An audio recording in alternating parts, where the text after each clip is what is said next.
Hello, everybody, and welcome to episode 2 of the Tour podcast. My name is Austin Dahlquist. Really excited that you're continuing on this journey with me. Today we have none other than Billy Cvecko, the Toad. If you don't know who the Toad is, then strap in. We hear everything from where he got the nickname from, what he's doing now, what he's done. He is the man, and he's one of my good friends. Before we get started, make sure you're following the Instagram at Sub4Tour. Sub4Tour.com is live. And just be on the lookout for the YouTube and more exciting stuff coming soon. Thanks so much. Let's get it rolling.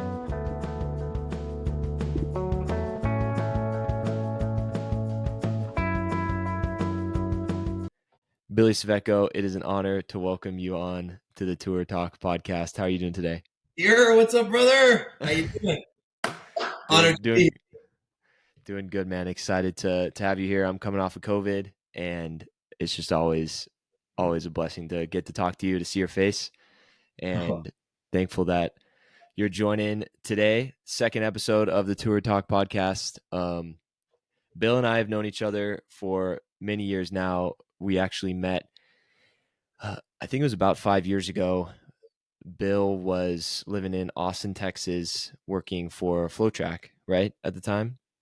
It was. And he drove up from Austin to Fayetteville. Did you drive up that day to race an 800?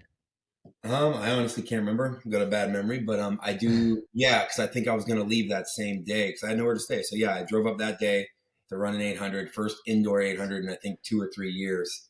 Yeah. Injuries. Yeah. So you drove right after. Drove up to Fayetteville, and I had stumbled upon Billy's Instagram. I think if you're a runner, a high level runner, or just a runner in general, you know who Billy Cvecko is. If you don't, then this is him. He's the man. And so I was following you, and I knew who you were, and you raced an 800, and you were cooling down, and I introduced myself to you on the cool down, and I was like, oh, what are you doing after this? Like, you want to get something to eat? And you're like, I got to drive back to Austin. And I'm like, that is 9 hours away. There's no chance you're driving back. You're staying with us.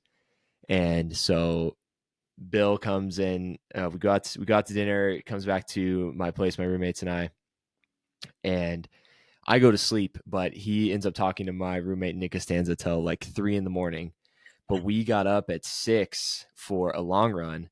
So he's talking to my roommate till the wee hours of the morning, sleeps a couple hours, and then we had a team long run, and Billy just drops us all on the long run. So, No. Anybody. He with no sleep, racing the legs, driving the legs, he dropped us, and brought the energy and was the most excited person there that day. And so since then, Billy and I have been really close friends. We've spent a lot of time together. We've been in races together. I'm his coach currently, and now he is here on the podcast. And so, Bill, tell us a little bit about you. Where are you from? Like a bit about yourself growing up. Yeah, first off, that was crazy how life happens. You know, you can't expect anything. You can't expect to. People are always looking for friends or boyfriends, girlfriends, or their perfect person or their perfect team or their perfect job. And sometimes they find you, which is crazy. So that's a lesson right there in its own, how we find each other. Also, thanks for repping the Toad. Scott's a big Toad fan. I love him. I'm a big Austin Dahlquist fan. I'm a big Sub4 Tour fan too. So I don't know if this will stay, but there we go for a little bit there. Let's go. I'm from Erie, PA, Erie, Pennsylvania, one of the Great Lakes right there. Pennsylvania kind of looks like this. I'm right up there in the little top. We get so much snow. It's crazy. People hate it up there, but I love it. And now I live in Nashville, Tennessee. But in between there, I've been everywhere you could ever imagine.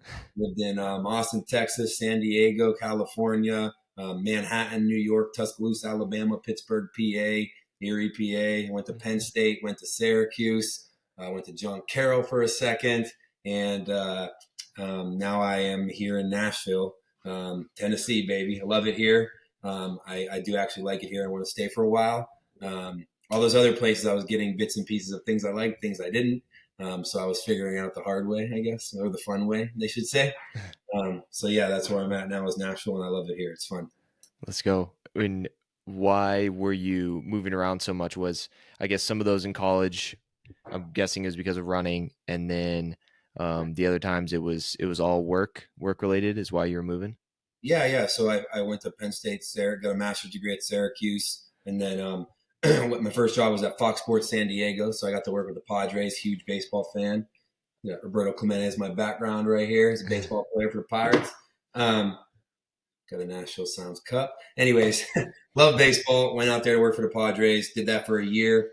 Then it was far from home, moving 3,000 miles away, not knowing anyone. I'm an East Coast boy. Going to the West Coast was crazy. And I'm like, okay, I got to get closer to my family because that's the most important thing to me at the end of the day. So I went and worked at Root Sports Pittsburgh, which was basically the same thing, working with the Pirates and the Penguins. Did that for a little bit. And then those were kind of like hourly or like during seasonal, I guess I should say. So it wasn't full year round, full time. So Flow Track and Mile Split called me and said, "Hey, we're looking for someone to do this stuff. Would you be interested?" And I was like, "Sure, I guess." So I went down there, moved to Austin, Texas, and then started working at Mile Split and Flow Track. And yeah, that's how the running stuff took off for me. I was always behind the camera, and I was always just like a baseball player, football, basketball, baseball, a little bit of running. Yeah, so that's Yeah, kind of the flip when I moved to Austin, I guess I should say. that's cool. And why running? Because yeah, you mentioned you played other sports growing up, but then you ended up running in college, and then you continue running to this day. Why did you choose running initially, or did running choose you when that initially happened? Yeah, I think I tried every sport in high school, and the clock doesn't lie. That's why. I kind of always, no matter who's talking about me, good or bad, I think that I kind of live the way I want to live and the way I makes me happy. So sometimes that doesn't make all the coaches happy when you're in high school because you're not, all serious all the time, this and that. But I do the best when I'm comfortable. And when I'm comfortable is when I'm having fun with my friends, smiling. And, sometimes they wanted a game face on. Sometimes, parents, boosters in high school, they're going to start their kid over you no matter what because they're better with runners in scoring position or he's better at this or that, whereas the clock doesn't lie. So that was one thing where it didn't matter who I was, where I was coming from, how fast or slow I was. If I ran a certain time, FAT, you can't fake that. So Yeah. yeah, it was hard. I played baseball at Duquesne, and I went and played baseball at John Carroll. They actually cut the program at Duquesne before I ever actually got to go there, but I was supposed to be on the team there. John Carroll played for fall ball for a semester, and then I was sick of all that crap too. So I went to Penn State Barron, where I was going to go and try to play baseball again. And my track coach in high school was like, "Hey, you should run track." And I'm like, "Absolutely not. I only ran like 3 races for you my senior year." And he's like, "Well, just do it for me one more time." And their school had some pretty bad record, not bad. They just weren't very elite records. So I actually ended up breaking, I think, 6 or 7 records at that Well, school. But I had no idea besides Usain Bolt, I had no idea who any runners were. Like, I didn't know who Meb was. I met him, had no idea who the guy was. Had no idea who Galen Rupp was big at the time. Mo Farah, I had no idea who they were. I was just running because I had a big heart and I wanted to beat everyone in front of me. And but I didn't understand. But then I started getting good, tried to run on the Penn State main team. He said, drop like 7 or 8 seconds in your time and you'll be on the team. I'm like, that's easy. Let me go for it. I don't know anything. I've only run like 10 races in my life. I'm like, I'll just sprint at the end. Maybe I'll run faster. And he probably thought I was insane. He definitely thought I was insane. And then I ended up doing it. And then he's like, "Oh, we actually don't have a spot on the team for you." So he was kind of trying to do the booster thing with it right there. And I'm like, well, I got 3 marks saying I'm faster than the time you wanted. He's like, "You need to run the 8K." And I was like, that's adding a 0 to my event. But at the end of the day, the clock doesn't lie. So that's kind of why I got into running and I have a lot of energy and I was always naturally good. Whether it was the baseball mile test or football, every Sunday we would do laps around after film and just run a mile. And I always ran it in like 5 minutes or faster, which is not fast, but was fast no, for it's like a guy fast. that played football and weighed 200 pounds almost, like 190, and Yeah. wasn't running. I would run 1 mile a week and it would be on Sunday or Saturday after film. Yeah. That's So sweet. It sounds like the natural competition or the competition that you were used to kicked in with running too, and the naiveness of which I think about all the time, me back in high school or middle school when I was starting running, just how maybe valuable that is because now with all the knowledge that we have of running, we can get in our head sometimes. Whereas in high school, I was like, I'm just going to go to the front and I'm going to hammer. And like, that's psycho behavior now. And obviously people are on a higher level and all of this, but there's something to be said about just removing your brain out of it and just going for it. In running or in a lot of sports, just letting that natural talent take over. Yeah, that's why I think, and that's why I said I think that's how I lived life, which is good or bad. But I just had fun, and I hated losing. So don't get me wrong; it wasn't just running around joking around. Like, but my way of like maybe my nervous way to uh, deal with nerves was like crack a joke or like smile a little bit or talk to the opponents when they're probably like being all serious. I'm like, oh, what's up, man? Like that was just me getting out of my own head, you know. Yeah. So it can be mistaken as joking around, and sometimes maybe it was, but yeah. So no, that's exactly it. But I was just so naive, and that's why I did it. I just wanted to be the best at everything, and I had the biggest heart. I always won awards for like biggest hustle or like some of those weird awards because they would say like if I needed this guy to run through a wall, he would. Like I probably would because I didn't like it. My one coach that got me to run, he was my football coach. If he told me to jump off a cliff, I honestly would because something down there is better for me. I wouldn't even ask questions. Like that's how much I would trust him. So, yeah, Yeah, that's so that's awesome. kind of how running kind of started for me. That's a long word answer for the one word answer is the clock don't lie. Yeah, no, that's great. And heart is such a big part of running and part of sport. And I want to get to two things you said, your family earlier, and then also your coach and other mentors in your life. But you're still pursuing running now, and you did well in college, and you've done a lot of post collegiate races. Um, where is running for you right now, and do you have goals for it, and do you plan on continuing to pursue it? Is this my coach asking me, or is this a podcast asking me? Yeah, no. So I will run probably forever. It's because I love working out. I love being active. Running is my stress reliever. I do a lot of social media and content creation, so I'm always on my phone. I feel like I'm a slave to this thing a lot of times, but um, I don't really take my phone on runs unless I'm like in a city I've never been and I might get lost or it's late at night and I don't feel safe or something. But 90% of the time I don't bring my phone because that's my one time to be alone with my thoughts, be in my own head. So I think I'll always run no matter how old I'll be just to like, this is my time where I'm just one with the world. I'm as free as I can possibly be from the technology side of things where our world is going so fast. I did just rupture some ligaments in my left ankle, so I've been kind of off for a couple weeks, which kind of stinks. But I've been, as I told you earlier, I've been doing yoga. I've been doing some HIIT classes, things that aren't the constant pounding of a 10-mile run at whatever pace, that are a little more easy. Still work sweating, still stretching, and stuff like that. So yeah, I'll always run. I would love to some goals. I don't know, man. Lofty goals. People seeing this might laugh.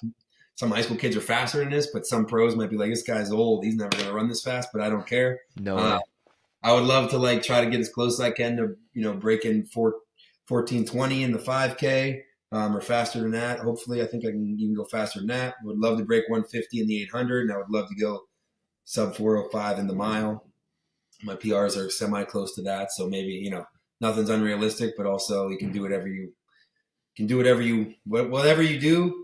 Well, what's the quote? It's all in your head. Whatever you do, do it with all your heart. No, shoot, I'm butchering this, so you're gonna have to cut it. But I don't care. No, leave it in. Whether you can do it or whether you can't, it's You're done right. in your head. It's already like it's already decided in your head. There's a saying, and I'll send it to you later. But it's like you can do it or you can't do it, but it's whatever your brain tells you. Like so, Yeah.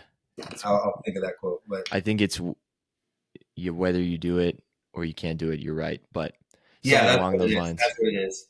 Yeah. I think you're right. So, Yeah, you shouldn't limit yourself, and I tell Billy all the time that he's really talented, and it's easy to get caught up with comparing your previous self to now, but I believe there's still a ton of potential thanks. there with you in running, and I don't think that Like yeah, running is a lifetime sport, and obviously when you reach a certain age, unless you're Bernard Lagat, I guess, then you can still run quick, contrary to maybe what some people think. But A way Um, I believe that God works in mysterious ways or sends you messages when you're not least expecting them is I do a lot of stuff with Hoka. I know you know that, but for people that don't know, that's my biggest contract. I'm a freelance photographer, professional life liver, whatever you want to call me. But so I've been doing with Hoka, and I've gone with Leo for the last maybe 3 or 4 events. And Leo's a guy that I always looked up to. Like once I Leo started, Manzano, yep, Olympic silver medalist in the 1500. Sorry, go ahead. yes, yeah, Olympic silver medalist. I was going to say that, but I once I started knowing what running was, that's a guy I actually like had a poster of and like knew who he was and stuff. And then living in Texas with the guys, everyone loved him, so I got to meet him and ended up training with him a little bit. Anyways, we've been talking to like, but lately I've been having to give a lot more speeches, which is something as much as I like to talk, I still get nervous about. And we had to talk to like 300 kids or so. And Leo was like, yeah, my fastest PR in the 15, I think I was 30 or 31 because I'm getting a little older now. And I'm like, my gosh. So you ran, and his PR is not like, oh, he ran a 420. His PR was like a 330, 329 or something. So he ran a 350 349, 351, whatever that is equivalent. He ran real Yeah. fast at 31 years old, I think Yep. 30 or 31. So like that gives me hope that like, hey, I do have couple more years here still left. Um, if he can do it, anyone can do it. But it also just shows it's all in your head. Yeah. Obviously, once Absolutely. you get to like 40 and stuff, yeah, or 35 even. But Tom Brady was doing it till he was this old, and There you go. my Yeah. buddy right here said he wants to play till he's 40 years old. Just played his 1,000th game in the NHL, and he said he's not even close to being done. So Let's go. And yeah, that's Snook. What's his full name? his name's Ryan O'Reilly. He's went to high school with me, and he just played his 1,000th game, assistant captain for the Reds, Stanley Yeah. Cup MVP, Conn Smythe. That's a Conn Smythe trophy. That's big He time. won Lady Bing. He's a beast. But Yeah. yeah, And yeah, we can't be comparing our journeys to other people, and everyone's journey is unique, and everyone's journey is important. And there's so much potential in every single one. But you mentioned what you're doing right now, and if you wanted to expand a little more on that, your professional life liver, I think that's actually the best title for it, because you just maximize life. Anyone that's ever met the Toad, the energy in the room in every conversation just goes up. The joy, the fun, and Billy's just maximizing every day. And so if you wanted to expand on a little bit what you're doing right now, maybe a little bit of your work history, and where you see that going, and then I'd love to talk about the Toad with you too and those origins. yeah. So basically, professional life liver, professional people meter. Yeah, that's what I do. I just one of my favorite quotes is "Catch on fire with enthusiasm, and people will come for miles to watch you burn." So if you think about that, like catch on fire with enthusiasm, be so passionate, be so excited about things that like you know, you know, people are gonna be like, "What is wrong with that guy? I gotta go see," or "That guy's awesome. I gotta go see him," or whatever it is. Whether they're hating or loving you, they're gonna be talking about you. So I just try to bring that to every day. It's like I catch on fire with enthusiasm, and people will come to watch me burn. That's literally how I started from not even being that great of a whatever you say, but I'm not as elite as I wish I could be, and I wasn't that good in college. I had never even ran in high school, barely. To like people wondering, like I go to meets and people ask to take pictures with me, and they're with all these famous guys that have been in the Olympics, won NCAA titles, and they're asking me for a photo. A guy that's never done anything, but it's because I bring the enthusiasm, I bring the energy. So that's kind of the name of the game for me. And I don't know why. I think I'm high on life. God gives me that light. I don't know if I'm good at anything, but that's how He wants me to shine, is just by picking other people up. And the cool thing about that is every time I fall down or I'm in the dumps, all those people, they can sense it. I've had people just text me out of the blue one time, "Hey, buddy, sending you a hug. What's wrong?" And I'm like, "How do you even know that? I haven't spoken to you in 30 days." Mm. And so, Spirit. all that enthusiasm and energy I give out, it's weirdly that when I need it, I'll have 5 people text me that day or 2 people call me, and it's like it comes right back in. And I'm like, "Why are you doing this?" And they're like, "Because you helped me when I was down, or you didn't even know you encouraged me to do something. My first marathon or my first 5K, you didn't even know you did, but you did. So I'm just thanking you back." So Let's go. yeah, so that's that. And because of that, I started running in the Toad when I was talking about Leo Manzano and all that. I actually was living in Austin, and I was not his training partner. I was more of like his training dummy. I would go do 1,000 repeats while he'd do mile repeats. I'd always do like a 400 less or a 600 less or whatever, but I Yeah. was just there because he trained solo. So he was asking him for me to get into a bunch of these races, and I was like, yeah, I'll rabbit Leo Manzano at the Texas Relays. Like that's a huge honor. Plus, it's on TV, it's on ESPN or Texas Longhorn Network or whatever it is. So I started running, but I didn't know what to race in, and people were calling me the Toad just from like my dad calling me that, and that's a whole other story. But so people were calling me the Toad. So I actually drew this in my friend's apartment. I digitized it.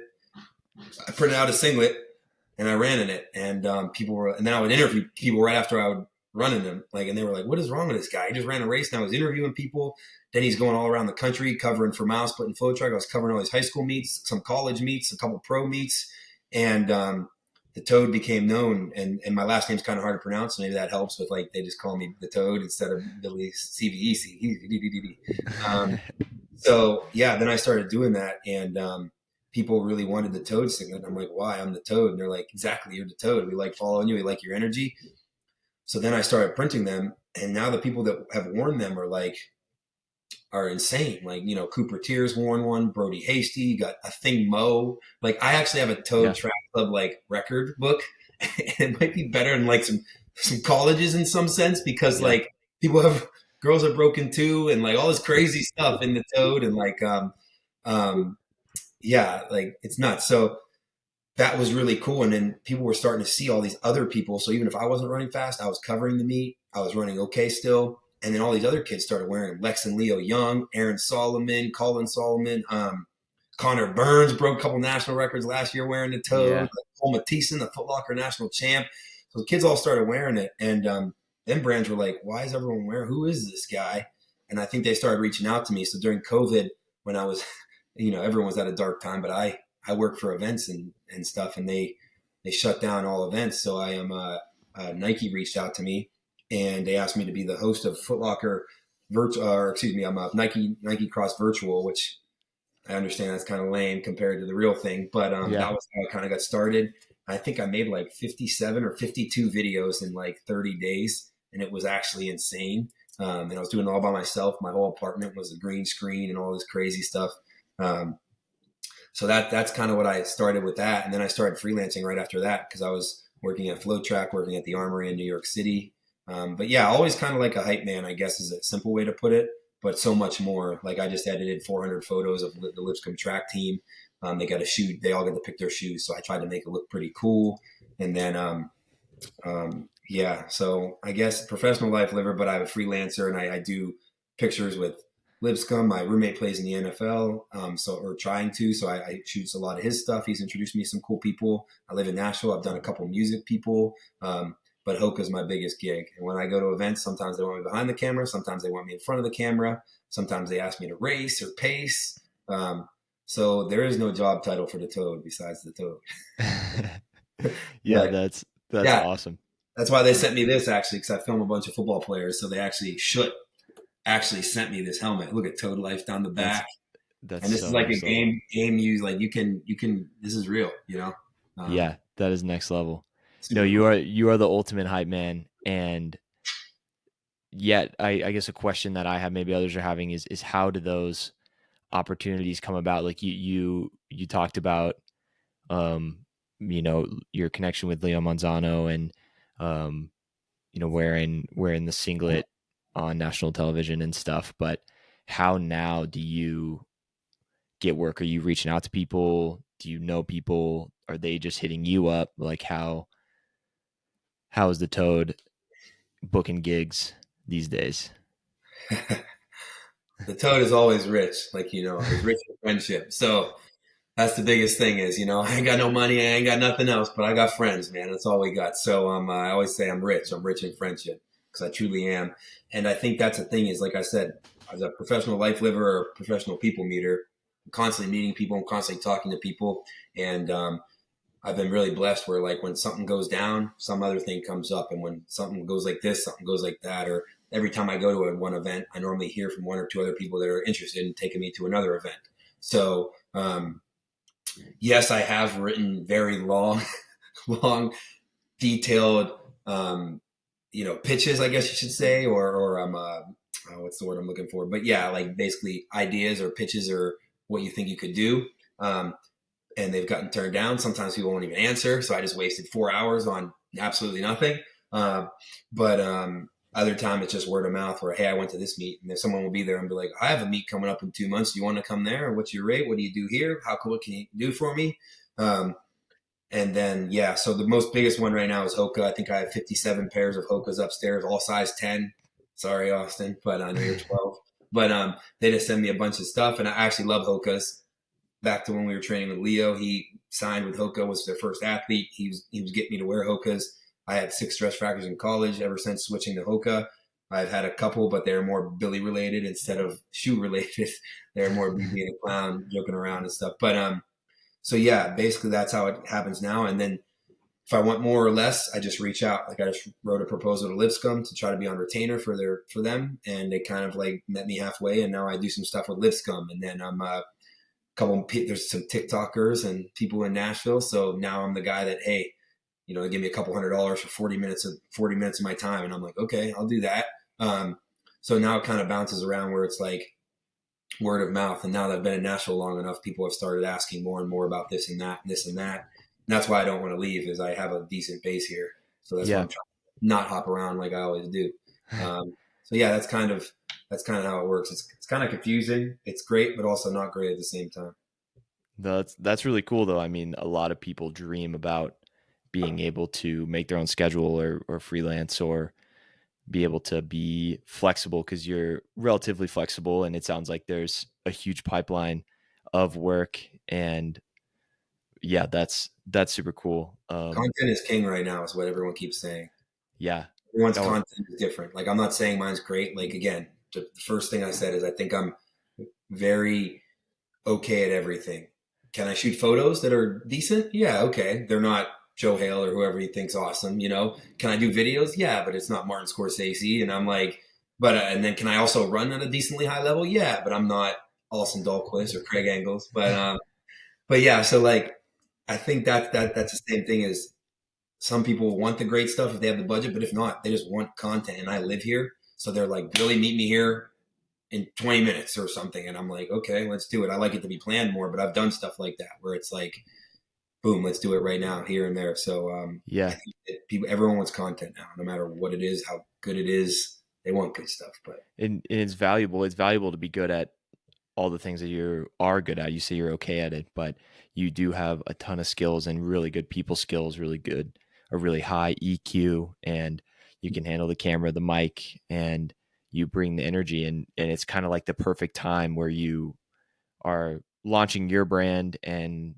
you're already well known on social media and have YouTube, and then the world is kind of heading in that direction, and you're just kind of riding it, which is great. And it's super cool. I think a lot of people, I talked to several people last night, and they're like, yeah, my dream job, which probably is mine included, is to post on YouTube and just be able to live off of that, or yeah, be able to review food or review places or whatever. And so that's it's outside of the box, and you always want what you older can't. generations wouldn't understand it. Yeah, you always want what you can't have, though. I always say, happiness is a race with a moving finish line. Mm. I did go on the Toad Tour. If you guys haven't, check out my YouTube. I don't know if you can put a link in here, but I did do a Toad Tour 2021. It's when I hung out with Austin a couple times.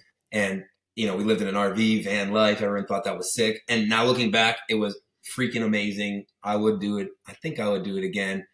But it is a grind to like edit a video that takes 12 hours to edit after you shot for 10 hours in the day. And then you want to put it out the next day.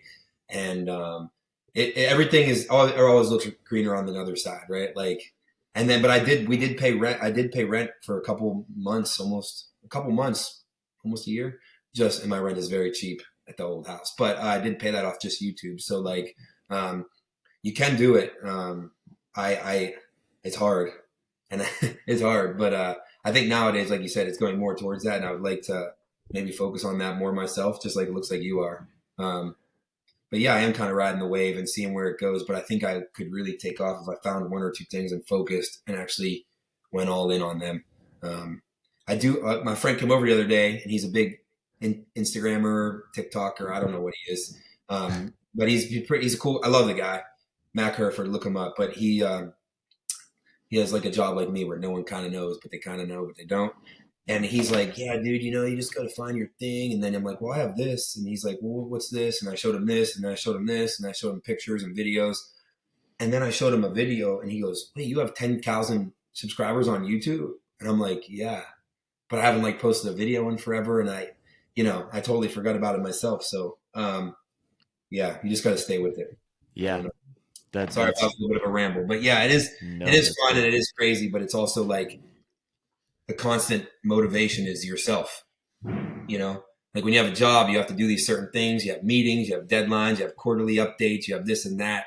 Here, you have to constantly think of ideas and pitch things. And like I said, some people don't even answer the pitches. So you wasted time on this. Some athletes or friends or ideas don't even DM you back. So you just wasted this time and that time. There's a lot of work that you got to put in before, like some people, you're not just one day have a huge following. You got to grind which you've grinded for a long time doing it. Or just one day you're not going to have your podcast. You're going to probably edit this a little bit. You probably took time to line up questions. You planned a time. It just everything's a lot harder than it is, but that's life, and I think that's what makes it so much more worth it once you get it. Yeah, 100%. And so we talked about the Toad. I think myself and everyone would like to hear the origins of the Toad, because the Toad life and the tour are kind of synonymous in a lot of ways. So would you like to talk about like how it came about? What is it? How's it going now? And then where you see it going in the future? Yeah. So always when I get down on it, because again, it's a roller coaster by yourself. You're in your own head. Someone cool will reach out and, like I said, give you this helmet, or just signed a deal with me where they made Toad headbands now. So you can actually check out junk.com, and they have like 6 variations of Toad life headbands, which is kind of neat. So those are always things when you're like, wow, people are actually watching and care and know you're alive. Because that's another thing with all the stuff. You just sit there and look at your views on your videos. You're probably just looking at your views, right? Wow, only 100, only 1,000, and you're like, my ratio is this. I have this many followers. Why am I only getting 100 views or 1,000 views? So it is like a dark game of fighting with yourself. But like I said, never enough. Just when happiness is a race with a moving finish line, my friend. Yeah. The world won't satisfy you. That's right. Yeah. But that's right. Every time something gets down is when I am start again. So that's kind of it's always nice to see those. Sorry that you need those sometimes. But yeah, the Toad, my dad used to call me that growing up. And why did he? I don't know. He would just call me. He kind of used it as a good word and a bad word. It was kind of like the word bum. Stay away from that guy. He's a bum. But also like, what's up, you bum? How you doing? Give him a hug. Like, so he'd be like, what's up, Toad? How you doing? Give me a hug or something. But then he'd also be like, hey, box this guy out or strike this guy out. He's a freaking Toad. Like, guy's like a boob. Like, it's just a lump. Like, but also, but yeah. And then, but then right after the game, he'd, slap my butt, give me a hug, give me a high five, and say, good game, Toad, whatever it was. So he started saying that, and I'm sure everyone back where they live, they all have sayings. Like my mom calls rubber bands gum bands. We're from Pittsburgh. My parents are from Pittsburgh area, so they call them yins. Like instead of y'all going down there, or you all going there, they say, yins going to church today? So everyone has sayings, and I'm sure your parents and friends, I call it pop, not soda. So anyways, I think that Toad was just a word that we thought was kind of funny as kids, and we started calling like each other it, like, oh, shut up, you Toad, or like, come on, you Toad. And then it really took off where I went to high school, didn't swear when I was in high school until senior year. Sorry, Mom. And I was a quarterback, and coach was like, get a hold of the huddle. And, you normally yell like, hey, shut the hell up, or, listen here, or maybe swear, or say something like, but I just said, listen here, you Toads. And I remember Anthony Chimetti and Kevin Kerr started cracking up. They were my 2 tackles in linemen, or my 2 tackles, I believe. And they started just cracking up. And then the coach made me run the rest of practice because he thought I literally went in there and like was joking around, even though that was my way of saying like, shut up. Yeah. And like, so then the rest of like a month or 2, they were like, hey Toad, hey Toad, hey Toad. And I was like, instead of letting it get to me, another lesson here is if you crumble to bad nicknames, and my Toad's not as bad as, piss pants or fart breath or something like that. So, So my nickname wasn't that bad, but if you don't let the nicknames, if you didn't let it affect you, they just turned it into like, hey Toad, or like Toad, want to watch a movie? Toad, want to come to our bonfire tonight? And I'd be like, sure, Toad, tell me to what time. And that became like a name. My coach put that on my Letterman jacket for football, and like my dad's license plate said Toad. People started kind of calling me that a little bit. And then fast forward a bunch of years, went to run at Penn State. Kids kind of called me the Toad, yada, yada, yada. I was trying to make the team, was running the 800. They wanted me to hit these times. I hit the time 3 times. They said, just kidding. Now we need you to run the 8K. And I'm like, that's like literally telling Usain Bolt to go run a 5K or something. Like, I don't understand. Like, I was like, what? So I was training for the 800. So I literally was like, you know what? Screw it. I'm going to do it. And my dad had cancer at the time. My dad was one of my heroes. And, you know, I remember I overnighted it. It was like $75, which is a lot when you're in college. But I like printed a toad on a shirt, and I just grabbed this frog or toad off the internet and like, you know, totally copyrighted, just threw it on there, and ran the race. And it was like my second 8K ever, third, one of my first 8Ks ever. And I beat everyone on Penn State's team and finished 4th overall. And there was like 200 people in the race, I believe. And I beat everyone on their team. They let me on the team. They didn't run their top 1 or 2 guys, so you know, it's not like I was just like completely crazy. But yeah, I ran really fast on that course, and they let me on the team. Everyone after that was calling me the Toad. You know, I went to a party one time, and like I think Hackenberg and Saquon Barkley were sitting there, and they were like, "What's up?" And I'm like, "What's up?" And they're like, "What's up, Toad?" And I'm like, "You don't even know my real name, do you?" And they're like, "Nope, just a Toad." I'm like, "That's going by me." And then I became friends with them later, and they knew my name. But that was so funny. Like literally, I was just known as the Toad. I'd wake up on my porch, and there people would like take like Toad things and put them on my porch sometimes. In college, so that was kind of funny. And then when I went to Syracuse, they just saw that, called me the Toad. And then I ran at Syracuse. And then when I graduated, went to Penn State, went to Syracuse, graduated. And then this is a long story. Sorry. Trying to make this fast. And then I went to, when I went to work at Flow Track, they started calling me the Toad because they saw like some pictures or kids heard that. And then I like would make Toad jokes to these high school kids and college kids. And they started calling me the Toad. And I had like a show that they would call me the Toad all the time and then I'm like, we should make Toad shirts. And then they said that was a bad idea. And I was like, oh. So I made the shirts on my own. I wanted to make Mouse Split Toad shirts. And they said, no, that's a dumb idea. And I was like, oh, okay. So I made them my own without Mouse Split on it. And then we ended up like selling out in a second. And they were going all these cool kids like DJ Prince Pay, all these awesome, like all these cool people at the time. And then everyone started wearing them. And then that's where the Toad kind of really took off. I had this show at Milesplit that was getting like roughly 3,000 to 7,000 views a week called Run Junkie, which is basically like an ESPN top 10. OGs know. Yeah, the OGs know. Yeah. It was like basically an ESPN top 10 of the week, though. I'd be like, Austin Dahlquist and, you know, Keller, Texas is running, you know, he ran US number 2, 402 or whatever. And then, but we just show a picture and I'd stand on a green screen. And I'm like, I was just at the meet where he ran that fast. Why didn't I do a skit with him? So I started doing these skits with people, and I argue this is what really, I guess, helped me take off was, you know, I started doing skits with these people, but it was when track was, and argue now it's pretty good too, but go back 5 years or 6 years, man, it was like Sidney McLaughlin, world record holder, Mondo Duplantis, world record holder. You had a Thingmo was coming up, Caitlin Tui were just coming up, but you had a Drew Hunter just graduated, breaking 4 in the indoor mile. You had Hunter Woodall, Tara Davis were kicking butt. Trey Cunningham had the like U20 world record in the hurdles indoors. Like these guys were having like world records, you know? Mm-hmm. And like those are the people that I got to interview when they were in high school. And they were just like, oh, hey. And you know, they just wanted to felt famous. And I tried to make them feel that same joy. So that the pros felt.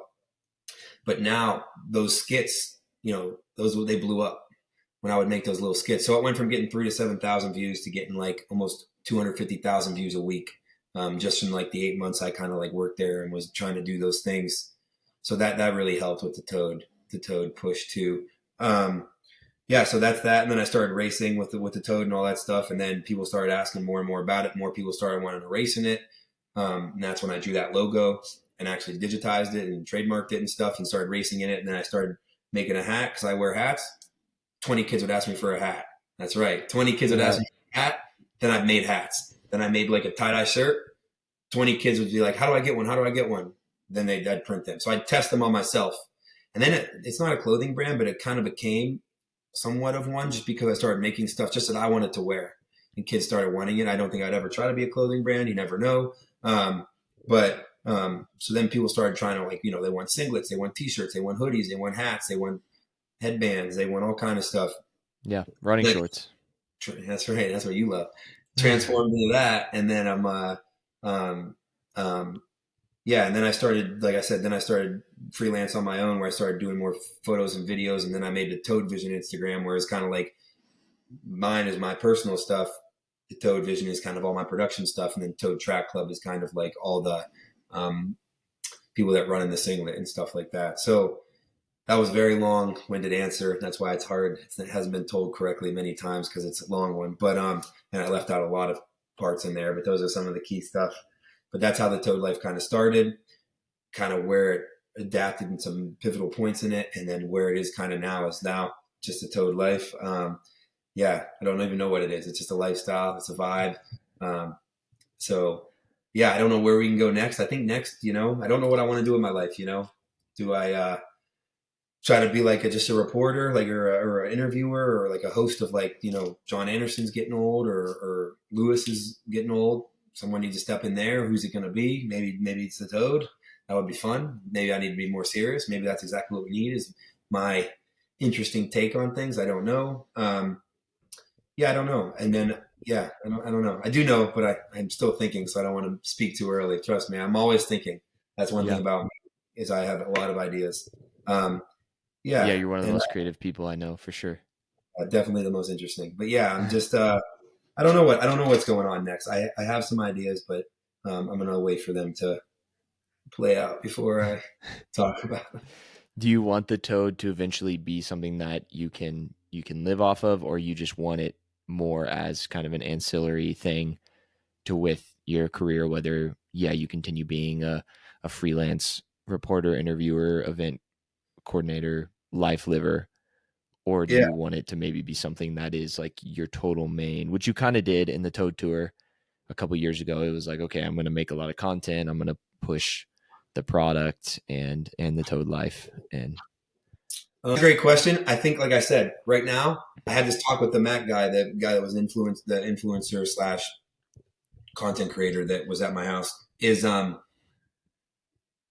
good at a lot of things, but I'm not great at anything, and I spread myself out. Like, where I need to really, like, if I want to be a videographer, I need to really, like, practice and learn more things, and really dedicate my time to that. If I want to be a pro runner, I don't know if I can do that, but I need to, like, if I want to hit the times I want to hit, I'd have to really, like, quit doing a lot of the things I do that are different from that. And then same thing with photography, with the Toad. Like, do I want to make a track club? We've talked about this. Maybe I should just do training and have, even though I don't know much about it, but have you just train. And then I bet that's another avenue that you could probably really capitalize on. Virtual training with the Toad Track Club, you know? So there's a lot of different things. And right now I think I made a book. Like, I just think I try to do too many different things. I have a Toad running almanac. Like, I have so many things that I'm shooting myself in the foot, but I need to pick one or two and really focus on them. I don't know where I want it to be. I'll probably try for a couple more years of doing what I'm doing, and maybe find that answer of which one. Maybe it'll just happen to come along like it does. I got faith, and it's obviously doing something. And every year, sales are up 33% or more the last 4 years. My followers grow. People keep adding me to different, more events. I've taken 52 flights this year. So, like, it's growing, but it's also when I'm my own brand and I'm the person they want. Like, I can't be like, okay, well, we're going to send the Toad Life to this meet and then send you and 3 other people. They want to see like me almost, right? Yep. So it's kind of like, that's where I'm hurting, is where I'm the brand. I would love to somehow make it where it's like I said, maybe that's coaching, where you're a part of Toad Track Club, but it's me, you, and someone else, and we're all in it together. That might be the smartest thing. I don't know. I'm sure it'll tell me when it needs to. Again, I believe I make a lot of mistakes, and I do a lot of dumb things, but I do believe in God, and I just believe that He's shown me so far, and I have so many good people in my life, you included. I have a lot of mentors. I have a lot of older people, younger people even, that I've learned from. And like I said, just like you came along that one day in Fayetteville, Arkansas, and let me stay at your house, I have full faith that I will see a clear, lighter path when it's time to like flip to something and maybe shut other doors and Yeah. open too. So, yeah, I'm So still many good scared about nuggets that there. too. But yeah, that's the same thing that I have full faith in life and friends and God that it'll show me when it's time. So many good things there. I think, main takeaway is, and I love the amount of sunglasses that Billy has put on this interview are amazing. But having a few things to focus on is important. And you've been able to do so many really, really cool things. But yeah, like you were alluding to, there's only so much time in the day. There's only so many things that we can do. And you're a yes man. You're a notorious yes man as well. And you, like you said earlier, you're rich in friendship. And I think there's a lot of value. I'm a big yes man myself, but I believe there's a lot of value in also saying no to some things sometimes, and knowing when to say no to things, and knowing when to slow down. I'm pretty But bad at that. Yes. so do you want to expand on the rich in friendship, and then just like where friends community comes in for you? Yeah. So I always, like I said, people have made statements that you could probably like, I don't know if you ever played Roller Coaster Tycoon or Sims or anything like that, where you could just pick someone up and drop them. They always said like, if you did that to me, I would probably have 10 friends in the state and I could probably stay at one of their houses, like no matter what state I'm in. Like I think I've been to all states except for 4 or 5, just from work, from traveling, from going to different schools, from living in all those San Diego, Austin, Texas, New York, New York. So yeah, like I just say I'm rich in friendship because I hope that everyone that I talk to thinks the same in me when they come to Nashville or wherever I'm at. I hope that happens, and I hope they don't think differently. But anytime I go somewhere, I meet a bunch of people, and I think like it's a true bond, or I hope that they think it's a genuine bond where anytime they ever need anything, they can ask me. And then I've asked them for crazy stuff like again with you, where it's like, yeah, we met, you're gonna let me sleep at your house, and you know me for 10 hours, not even, you know me for 4 hours. So like I always just say, and that's God too, just showing like His path of, hey, you'll be okay, just trust it, just go with it, kind of thing. So I always say, yeah, I'm rich. I ain't got no money. I ain't got no fancy cars. I ain't got no Bugatti. I ain't got no freaking cool sunglasses. I mean, these are freaking cool, but I don't got all that designer stuff. But I'm just rich in friendship. Where like, and all my friends always say, I'm never worried about you. You're gonna land on your feet. You know too many people. You do too many weird, cool things that like. So I am just truly blessed. That's kind of what it is. I'm just rich in friendship. Whether it's again old people, young people. Yeah. So yeah, I don't know how else to explain that. It is what it is. And because of that, I've met so many cool friends. Like you get this guy's in the NHL, Dawson Knox, my roommate plays in the NFL. Like there's just so many, there's a million of them, that are Dua Lipa shot a music video in my house one time in New York. Tracy Morgan, I got to be his photographer for one day, one time, a comedian. Like, I don't know, there's probably a lot way. I got to ride in Marshawn Lynch's Escalade one time. Let's go. Like there's a million of them. So There needs to be a I, part two, just about Toad stories, because some of the Toad stories are just they are epic. amazing. Yeah. So I'm rich in friendship, and I don't Yeah. know how else to say that, but I really truly am. Just love life. Do you try to keep up with all these people, or how is that hard? I mean, I've seen your text messages, I've seen your calls. Bill he is a Oh, this is hot not that commodity. bad. This is not that bad right now. I have How many? I can't see it. How many is it? it's 463 on red, but it's been in the thousands here. 463 and 39 missed calls. something like 26. that. Yeah. But I just am normally it's in the thousands, so that's good. Also, I was trying to look for this over the commercial break. I went through 8 phones last year. I have 4 phones right here right now, but I just moved and can't find them all. So my photos, Austin was making fun of me earlier today. It's not This making is a fun. It's cool. brand new phone, I'm a big photos guy too. and I have. Oh, this is kind of lame. Okay, I've only got like 120,000. My Why other do phone, you take my other phone, I had 370,000 photos. why do you take so many photos and videos?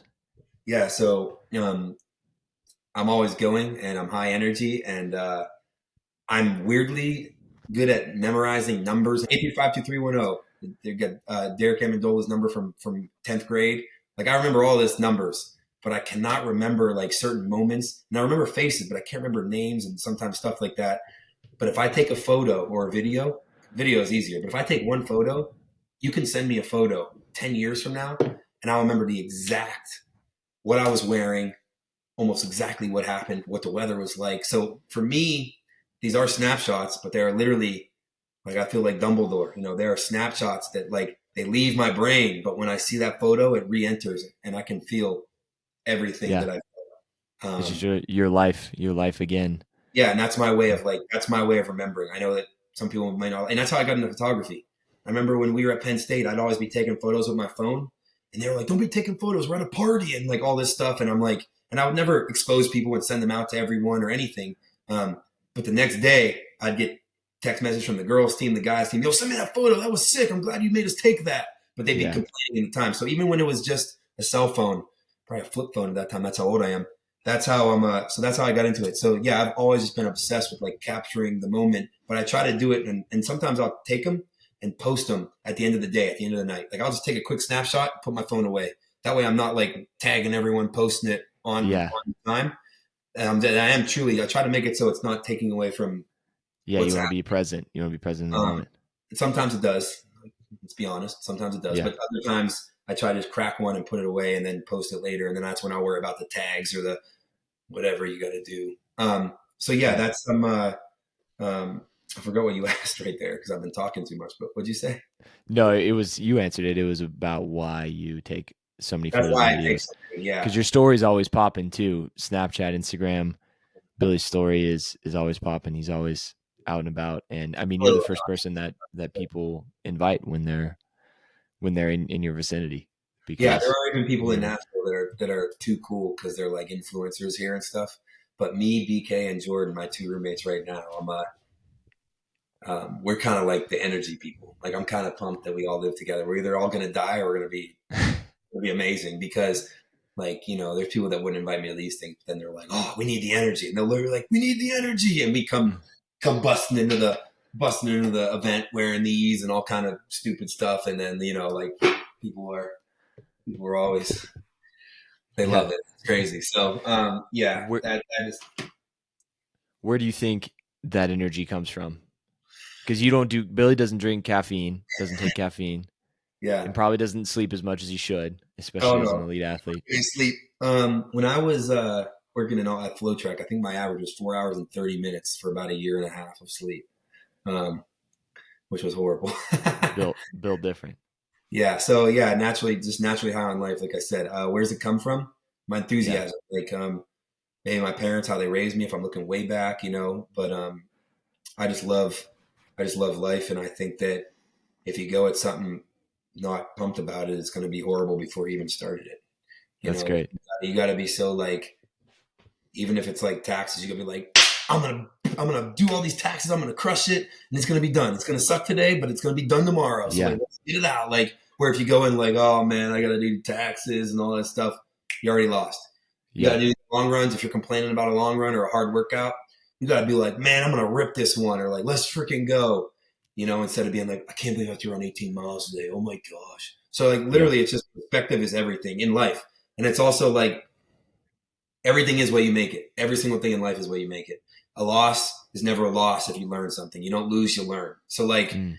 that's kind of how I just again I write this is not one, but I write motivations. It's stuff to motivate me. And people are like, why are you doing that? Trying to motivate other people. Secretly, those are motivating me. Like they not secretly, I just told you, but like Yeah. those they're all like and then if it touches one or two other people, that's all I mattered is I made one person like smile or think better or laugh or feel happy. So like, I don't know. And I do love crowds. I like love energy. Like I vibe off energy or I'll bring the energy, but then also like if someone's vibing and I'm vibing, we're good duo. Vibes are high. Vibes are high. So like, yeah. So, um, I don't know how or why. It is interesting, but I think that was my mission in life. Like, I don't know if I'll ever be rich and get to donate all this money to charities, or if I'll ever be famous enough where like me just calling someone or doing something will like make their day. But I do know that no matter how rich or famous you are, if you bring the energy and people remember how you make them feel, like no matter how cool you are, if they're like, that was a weird guy, but you know what, I liked him. And I think that that's like shit, you win. Like that's my mission. I feel like that is what God's called me to do. Is do that, and it's a I weird. believe Bizarre, you're. I'm not like a Christian, or I'm not like a saint walking around or some like fully religious guy. Like I said, I like to drink beers, I like to have fun, but I think people also see that they're like, oh my gosh, this guy went out last night, but he's in church at 9 a.m. Or like he did this, but he also went to Stations of the Cross or lit the candles. And it doesn't matter what religion you're in, but the fact that you even ask people how can you pray for them? I got that from you. It makes them feel good, but it also makes you feel good knowing that you made them feel good. Yeah, that you could be there for them, and I Yeah. believe you do an amazing job encouraging people and being there for them. And yeah, I believe that your energy comes from the Lord too, and that you do an awesome job. But on what you said, Robert Domanic, my friend, the first time I ever saw this quote, he said, "Life is only as good as the attitude you attack it with," and I think you embody that really well. And it's so true, because without hope, without love, then what is there? Like life sucks, and I really try to live that out myself, certainly, just to try to have good perspective, or flip it to optimistic. I mean, sometimes it can frustrate people. You and I both, maybe because we can be maybe a little too optimistic about things, but I just don't believe there's another way to live life. But you've touched on faith a couple times. Where does your faith play in? And I mean, you said it there. Like, I certainly believe there's nothing wrong with drinking beer and then going to church. I mean, there's obviously a line you can cross with alcohol, but you've mentioned your faith. Where does it line up for you in your life? Yeah, I mean, no one's perfect, and I think that you have to remember that. And there's a lot of stereotypes about like Catholics and stuff like that. Where I am, I look at it as again, we're always on screens, we're always on this stuff, and it's my time to be alone. It's my time to talk to me, but to talk to someone better. So no matter what your religion is, I believe that everyone has to believe in something, whether that's Buddha, God, Jesus, yourself, the stars, the universe, the moon, whatever it is, you have to believe in something in life. And just knowing that you believe in something and there's something, a higher power to pushing you, watching over you, picking you up when you're down, that's like the magic right there. Like, again, I believe in God, Catholic, but there's just, if you don't believe in something and you don't believe in yourself, then you don't believe, nothing's Mhm. possible. But if you Everybody believe has faith in something. But if you believe in yourself and you believe in that higher thing, anything is possible, But it's so crazy how it's that easy. But like, yeah. So where does it stand? I try to do the best I can. Do I pray before to calm me down? I think that is something that's very relaxing. I always say like a Hail Mary, and my middle name's Francis, so Saint Francis of Assisi. I always say that prayer. Too much information, but on the bathroom That's before my amazing. race, I always say that right before my race. Normally, when I'm on the can, that always really helps me calm. Not music, not nothing. I literally just take really deep breaths and just say two prayers. And I know I've talked to you about like what do you do when you're nervous or a certain part of a race and you say you pray. I normally don't do that during a race. I always played football and these sports where it's like, like literally tell yourself like F this, I'm going to do it, which is exactly opposite of faith, like we said. But I have that mentality, the dog in me, I guess is what they say. But yeah, so no, I do like it a lot. I try to give back to things, and I do have a soft heart. But again, I make a lot of mistakes, and I'm sure I make a lot of people mad. But yeah, no, it's just it's what you need. It's the center of everything, even if you don't want to admit it. Like I said, it is. So I'm blessed to realize that, and I had a family that helps me with that, and have friends that help me with that when I get into a dark place. Yeah, Yeah. it's always back. It's all, and again, you can call it whatever you want. You can call it karma. You can call it good and bad energy. You can call it faith or just God. I call it God, like I said, but like you can call it anything. But I believe that every time these weird opportunities come, they're not really opportunities. That's the path that He paved, and that's the light that He wants you to shine. And when He puts you through the bad things, He needs you to feel that way so that you can grow from it, but also you can help people who go through that same exact Yeah. experience. 100%. They always look bad, and these are all cliche things. You don't see what message He's sending you until after, and all. You don't always see it now, but later you will, and all that stuff. But Well, the older you get, you know those sayings are sayings for a reason. So Yeah, exactly. They're cliche for a reason. And yeah, a lot of what you said there is in the Bible. And yeah, you know, regardless of whether you believe, there is, yeah, so many good things that you just said there. A lot of moral things that I believe are things to live by. yeah, Perseverance produces. Um, perver- perseverance and persistence always pay off. I remember yeah, I guess I didn't even notice I said that much.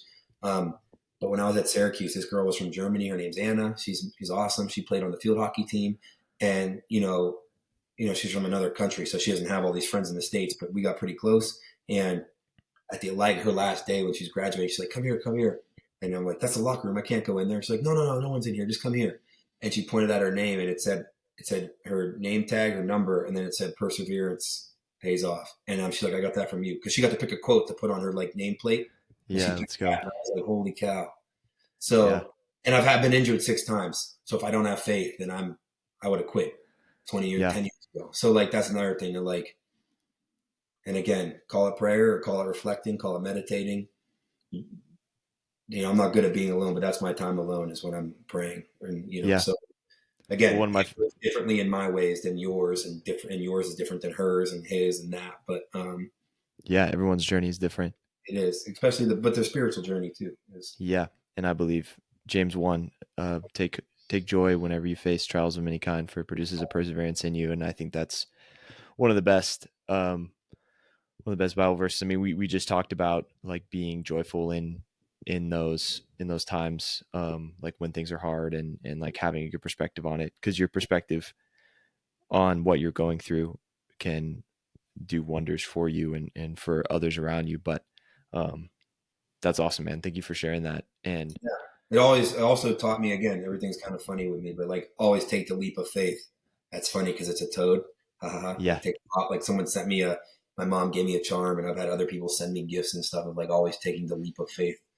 I mean, if I didn't like try to make this Penn State team, I would never be who I is now. If I didn't like, you know, buy an RV and drive around the country like an idiot, like there's all these things that like I'm just like send it, like let's get. I know you used to like the full send and like rip it for Richie. I used to always say like yeah, that's all faith. Like again, do I say it like God sent me here? No, but like is that who is telling me and showing me or guiding me? Yeah, 100%. So yeah, I always take the leap of faith, and that's kind of I always try to tie things into yeah, yeah. And then nothing worth doing is going to be easy. Like yeah, everything we're doing is scary, and it's hard. And 100%. I mean, yeah, you moved across the country for things, or like when I came out to Boulder 4 years ago, like I'd never been here before. And not saying what I did was necessarily hard. I had a job, I had a team, but it's it's going to be uncomfortable, and it's going to take a leap. And often you just have to jump in the deep end and figure things out, which I know that you've done with your brand, and in which you do often in your life. But I know we've been rolling for a while, and I wanted to ask a couple fun questions to Let it rip. in in this. What do you like to do outside of all the stuff you're doing? You're doing all these things for money, or for content. I know you like the Stillers and the Stillers. the Pirates and all that stuff. That's what is that ring? It's a $20 money ring made out of money. Oh my gosh, that's awesome. So what do you like to do outside of, yeah, the regular life, the working out, and the professional life giver, life Oh, man. liver? Honestly, I think I'm always doing stuff outside of work and stuff. I never work. You never work a day in your life if you're doing what you love. Yeah, I like to work out. I like to be in the sun. I know that I'm called the toad, but I feel like I'm a lizard. I love being out in the sun. I never like wearing a shirt. I don't like wearing shoes normally, and I just love being outside. Like don't matter how hot it is, I love it out there. Um, so that's fun. And then I love fishing. Love spending time with my dog, my family and friends. Yeah, I know that's kind of like lame, but I Shout out don't. Bob Dog. Bob Dog's the best. I don't really play video games or anything like that. My editing is kind of my video games. Has too much screen time as it is, so I really don't get into that too much. I do like some Super Smash Brothers on Nintendo 64, Let's but go. Who do you that's because pick? Who do you use? Kirby always. Kirby. Kirby, yeah. You kind of look like Kirby. You kind of look like Kirby. Come on, man. I That's use funny. King DDD, but that's later on. Yeah, you do. So yeah, that's just what I like to do. It's just anytime. I don't like being alone, so I'm always with my friends when I'm not working. Whether it's working out or or I'm clowning around. Yeah, I like to be outside. So normally that. Yeah, that's sweet. Um, What the else? last question, and Billy's also a massive Pittsburgh sports fan. Yeah. But this is different than that. The last question: if you could have one unorthodox feature in your future home, what would it be? And so, like my answer is a basketball court, an indoor basketball court. What would your Uh, answer be? so if I were to go back and do it all, and I was smart enough to do it, I would be a marine biologist or some kind of like. I love animals. That's my favorite thing, like ever. But I couldn't pass chemistry at John Carroll, so I'm here. So I would probably. This is crazy, and I'm sure I'd have a million answers if you asked me a million times. But I would try to do some kind of zoo, like where the animals are not where they're abused, where they're kept too small. But if I could have some kind of like maybe a different animal every day or every week, something like that, like a petting zoo or some kind of something weird like that would be freaking awesome. Also, I would love to, if I was ever loaded, I would love to make my house like have a fun house. Like we were just talking, I have a fourth story roof. And I was like, what if I had a firefighter pole and it went right into my moon roof and I could just take the pole down right into my car and drive away? So maybe something like that or some slides. But yeah, probably like something animal, some kind of little mini zoo or something. Yeah, Again, not people to have that. keep them, but yeah. I mean, El Chapo, didn't he have like lions and tigers and stuff? Oh, definitely. I mean, there's a family here in Boulder that I'll run by often who have tons of animals in their backyard. I mean, even Schwarzenegger has a documentary on Netflix, and he has donkeys and stuff that walk in during the Sandy documentary. Morris. But Sandy Morris has her own zoo in her house. yeah, she's got a lot of animals Lizards, too, and so birds, snakes, dogs. But yeah, yeah, that would probably be it. I don't know if that's not that cool, but no, it's cool. that would be cool. Would be to have like a zoo or something kind of crazy. Absolutely. Baseball, I love baseball. Put a batting cage in my house. I would love Oh that. man, I've been to a house like that before in Prosper, Texas. Yeah. Shout out! They had a diamond in the second story of the house, like 90 feet to first, and it was indoors. It was crazy. We're gonna have to go visit that place because that's my Yeah, place. dude, Yeah. that'd be so cool. But Billy Cvecko, the Toad, thank you so much for taking the time today. We'll definitely have you on. We should honestly do Toad Stories, a separate segment, just a little like bite-sized stories, because you've certainly lived a lot of life. Man, and I'm just so honored to know you, to be your friend, and rooting for you, praying for you. And yeah, any last parting words of wisdom, or you can find, and also plug where we can find you too. Yeah, thank you so much for having me. It was amazing. Your energy is a big reason, whether you believe it or not, because we're so different but so alike. You inspire me all the time, so it's been an honor to be on the show. I'm also stoked that you're trying to do Right this, back at you. and you're going to be great at it because you're great at everything you do. And you're definitely going to learn. So don't get discouraged. And if you only see 100 or 1,000 views, stick with it. Over time, brick by brick, you'll be great. And I've been wanting to do a podcast, so maybe I learned from this too, and maybe we can collab or make another one, or maybe not. Yeah. And then for me, Billy Cvecko, welcome to the Toad Life. Go to toadlife.com, TOADLYFE.com. Got some Toad merch. And I got a YouTube channel, Billy Toad. And then Billy the Kid 21 is my Instagram. I don't know why they're all so different, but go check those out. And it fits you perfectly. Join the Toad Life, baby. Just join the Toad Life. It's fun. Let's go. Thank you so much, man. Appreciate Cheers, it. man. Cheers.